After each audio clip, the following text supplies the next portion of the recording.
हहरत आवे दल झहरत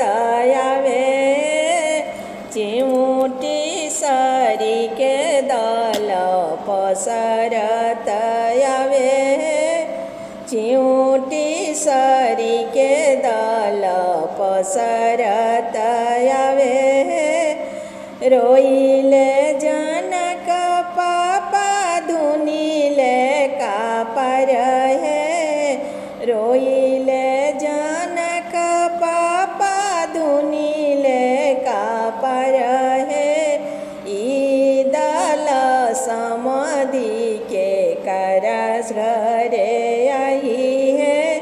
ई दल समाधि के कर सिरे आई है हँसिले दशरथ समाधि मुहे खाइले पनये हँसिले दशरथ समाधि मुहे खाइले पनये ई दल समाधि रौरे सिरे आई है ई दल समाधि रौरे घरे आई है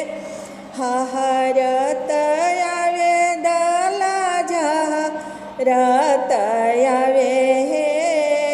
हहरत आवे दल झहरत आवे चिमूटी सरी के दल पसर